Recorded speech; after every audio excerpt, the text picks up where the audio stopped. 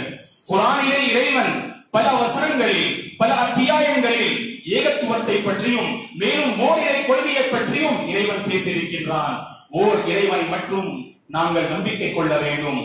அந்த அத்தியாயங்களில் ஒரு அத்தியாயம் அல் பக்ராவுடைய அத்தியாயம். இந்த அல் பக்ராவுடைய அத்தியாயத்தில் ஒரு சிறந்த வசனம் இருக்கின்றது. நபிகள் நாயகம் ஸல்லல்லாஹு அலைஹி வஸல்லம் அவர்கள் கூறுகின்றார்கள், குர்ஆனுடைய வசனங்களில் மிக சிறந்த வசனம் என்னவாக இருக்கின்றது என்றால் இந்த ஆயத்துல் குர்சி என்று சொல்லக்கூடிய அத்தியாயம் இருக்கின்றது. ஏனென்றால் இந்த அத்தியாயத்தில் அல்லாஹ்வின் மகத்துவத்தையும்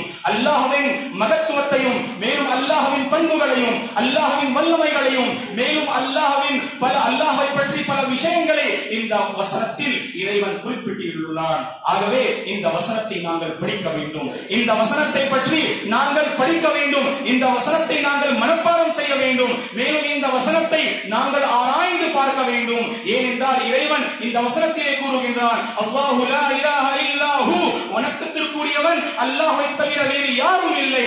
ஒவ்வொரு மனிதனும், குறிப்பாக ஒவ்வொரு முஸ்லிமும் தன்னுடைய வாழ்க்கையில் ஏகத்துவத்தின் பாதையில் தன்னுடைய வாழ்க்கையை அமைத்துக் கொள்ள வேண்டும். எந்த ஒரு நிலைமையிலும் எந்த ஒரு நேரமும் நாங்கள் அல்லாஹ்விற்கு இணை வைக்க கூடாது, அல்லாஹ்விற்கு நாங்கள் மாறு செய்யக்கூடாது. ஏனென்றால் இறைவன் தன் இறைமறையாம் திருக்குர்ஆனிலே அன்-நிசா என்று சொல்லக்கூடிய அத்தியாயத்திலே கூறுகின்றான், இன்ன ஷிர்க லதுல்முன் அதீம், நிச்சயமாக இணை வைப்பது ஒரு மிகப்பெரிய அநியாயமாக இருக்கின்றது என்று அல்லாஹ் அந்த வசனத்திலே கூறுகின்றான். ஆகவே வணக்கத்திற்குரியவன் அல்லாஹ்வை தவிர வேறு யாரும் இல்லை என்று நாங்கள் நம்பிக்கை கொள்ள வேண்டும். மேலும் அல் ஹய்யுல் கய்யூம், அவன் நித்திய ஜீவன், மேலும் அவன் நிலைத்து இருக்கக்கூடிய இறைவனாக இருக்கின்றான் என்று அல்லாஹ் அந்த வசனத்திலே இறைவன் கூறுகின்றான். நபிகள் நாயகம் ஸல்லல்லாஹு அலைஹி வஸல்லம் அவர்களுக்கு ஏதாவது ஒரு துன்பம், ஏதாவது ஒரு கஷ்டம் தன்னுடைய வாழ்க்கையில் ஏற்பட்டால் நபிகள் நாயகம் ஸல்லல்லாஹு அலைஹி வஸல்லம் அவர்கள் அல்லாஹ்விடத்திலே பிரார்த்தனை செய்வார்கள். எப்படி பிரார்த்தனை செய்வார்கள்?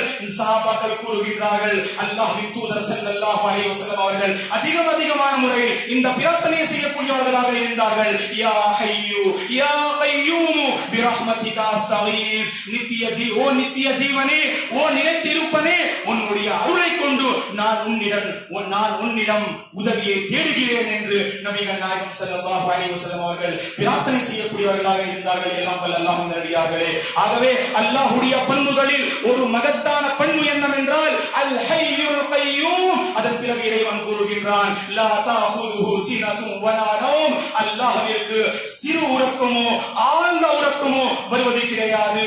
அல்லாஹ் நிலைத்திருக்கக்கூடியவனாக இருக்கின்றான். மேலும் மனிதர்கள் இரவு நேரங்களில் அல்லாஹ்விடத்தில் பிரார்த்தனை செய்தால் இறைவன் அவர்களுடைய பிரார்த்தனை ஏற்றுக்கொள்ளக்கூடியவனாக இருக்கின்றான். மேலும் மூமின்களின் பிரார்த்தனை குறிப்பாக இரவு நேரங்களில் அல்லாஹ்விடத்தில் அங்கீகரிக்கப்படும் என்று நபிகள் நாயகம் ஸல்லல்லாஹு அலைஹி வஸல்லம் அவர்கள் கூறுகின்றார்கள். மேலும் ஒவ்வொரு இரவின் கடைசி நேரத்தில் இறைவன் பூமியில் உள்ள அந்த வானத்தில் வந்து இறைவன் கூறுகின்றான், மையதுஊனி ஃபஅஸ்தஜீப லஹ், எவன் ஒருவன் என்னிடம் பிரார்த்தனை செய்கின்றானோ அவனுடைய பிரார்த்தனை நான் ஏற்றுக்கொள்கின்றேன். மையஸ்தக்ஃபிருனி ஃபஅக்ஃபிர் லஹ், எவன் ஒருவன் என்னிடம் பாவ மன்னிப்பு தேடிக் கொள்கின்றானோ அவனுடைய பாவத்தை நான் மன்னித்து விடுகின்றேன். மையஸ்அலுனி, எவன் ஒருவன் உலக கஷ்டத்தை என்னிடம் பகிர்ந்து என்னிடம் கேட்கின்றானோ நான் அவனுக்கு கொடுக்கின்றேன், அருட்கொடையை கொடுக்கின்றேன், நியமத்தை கொடுக்கின்றேன் என்று அல்லாஹ்வின் தூதர் ஸல்லல்லாஹு அலைஹி வஸல்லம் அவர்கள் அல்லாஹ்வை பற்றி கூறுகின்றார்கள். மிக மகத்தான ஒரு அத்தியாயமாக இருக்கின்றது,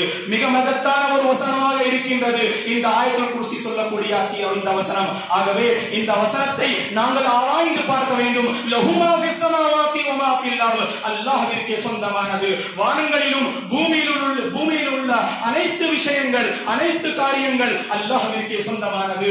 அவன் படைப்புகளின் முன் விஷயத்தையும் பின் விஷயத்தையும் அவன் அறியக்கூடியவனாக இருக்கின்றான். மேலும் எல்லாம் வல்ல அல்லாஹ்வின் நல்லடியார்களே, நாளை மறுமை நாளில் அல்லாஹ்வுடைய அனுமதியின்றி யாரும் அல்லாஹ்விடத்தில் சிபாரிஷ் செய்ய முடியாது என்று அல்லாஹ் இந்த வசனத்திலே கூறுகின்றான். மந்தல்லதி யஷ்ஃபஉ இன்தஹு இல்லா பிஇذنி, அல்லாஹ்விடத்திலே அவனுடைய அனுமதியின்றி யாரும் சிபாரிஷ் செய்ய முடியாது என்று அல்லாஹ் இந்த வசனத்திலே கூறுகின்றான். மேலும் எல்லாம் வல்ல அல்லாஹ்வின் நல்லடியார்களே, நாங்கள் குறிப்பாக ஃபர்லான தொழுகைக்கு பிறகு இந்த ஆயத்தை ஓத வேண்டும், இந்த வசனத்தை ஓத வேண்டும். நபிகள் நாயகம் ஸல்லல்லாஹு அலைஹி வஸல்லம் அவர்கள் கூறுகின்றார்கள், ஒரு மனிதன் ஃபர்லான தொழுகைக்கு பிறகு இந்த வசனத்தை ஓதினால் அவனுக்கும் சொர்க்கத்திற்கும் மத்தியில் இந்த மௌத்தை தவிர எந்த ஒரு விஷயமும் தடையில்லை என்று கூறுகின்றார்கள். ஆகவே மரணத்திற்கு பிறகு அந்த மனிதனுக்கு இறைவன் சொர்க்கத்தை வழங்குவான் என்று நபிகள் நாயகம் ஸல்லல்லாஹு அலைஹி வஸல்லம் அவர்கள் கூறுகின்றார்கள். சற்று சிந்தித்து பாருங்கள். அல்லாஹு அக்பர். அல்லாஹ்வுடைய இது மிகப்பெரிய அருள்கொடையாக இருக்கின்றது இந்த ஆயத்துல் குர்சி, இந்த அல் குர்சி என்று சொல்லக்கூடிய வசனம். ஆகவே இந்த வசனத்தை காலையிலும் மாலையிலும் நாங்கள் ஓத வேண்டும். ஏனென்றால் நபிகள் நாயகம் ஸல்லல்லாஹு அலைஹி வஸல்லம் அவர்கள் கூறுகின்றார்கள், ஒரு மனிதன் காலையிலும் மாலையிலும் இந்த வசனத்தை ஓதினால் அவனுக்கு மலக்குமார்களின் மூலம் அல்லாஹ்வுடைய பாதுகாப்பு கிடைக்கின்றது. மேலும் இரவு நேரத்தில் நாங்கள் உறங்குவதற்கு முன்பு இந்த வசனத்தை நாங்கள் ஓத வேண்டும். இதற்கு கேட்கின்ற நமக்கு பலன் என்னவென்றால் நபிகள் நாயகம் ஸல்லல்லாஹு அலைஹி வஸல்லம் அவர்கள் கூறுகின்றார்கள், ஷைத்தானுடைய சூழ்ச்சியிலிருந்து நமக்கு அல்லாஹ்விடத்தில் பாதுகாப்பு கிடைக்கின்றது என்று நபிகள் நாயகம் ஸல்லல்லாஹு அலைஹி வஸல்லம் அவர்கள் கூறியிருக்கின்றார்கள். ஆகவே எல்லாம் வல்ல அல்லாஹ்வின் நல்லடியார்களே, குர்ஆனை நீங்கள் படித்து பாருங்கள். பல வசனங்களில் இறைவன் ஏகத்துவத்தை பற்றி பேசியிருக்கின்றான், ஓரிரை கொள்கை பற்றி பேசியிருக்கின்றான். அந்த வசனங்களில் ஒரு முக்கியமான மகத்தான சிறப்புமிக்க அல்லாஹ்வுடைய மிகப்பெரிய அருள்கொடையான ஒரு வசனம் இந்த ஆயத்துல் குர்சியாக இருக்கின்றது. ஆகவே ஒவ்வொரு முஸ்லிமும் ஆணாக இருந்தாலும் சரி, பெண்ணாக இருந்தாலும் சரி, இந்த வசனத்தை ஓத வேண்டும், இந்த வசனத்தை மனப்பாடம் செய்ய வேண்டும். மேலும் இதன் மூலம் வாழ்க்கையில் எந்த ஒரு நிலைமையிலும் நாங்கள் அல்லாஹ்விற்கு இணை வைக்கக்கூடாது, ஷிர்கில் ஈடுபடக்கூடாது. மாறாக ஏகத்துவத்தில் நாங்கள் நம்முடைய வாழ்க்கையை அமைத்துக் கொள்ள வேண்டும். அல்லாஹ் நம் அனைவர்களுக்கும் தன்னுடைய வாழ்க்கையில் கடைசி மூச்சு வரை நாங்கள் ஏகத்துவத்தில் தன்னுடைய வாழ்க்கையை அமைத்துக் கொள்வதற்கான இறைவன் பாக்கியத்தையும் அருளும் தந்தருவானாக. ஆமீன். அகூலு கௌலி ஹாதா வ அஸ்தக்ஃபிருல்லாஹ லி வ லக்கும் வ லிஸாயிரில் முஸ்லிமீன மின் குல்லி தம் ஃபஸ்தக்ஃபிரு இன்னஹுல் கஃபூர் ரஹீம்.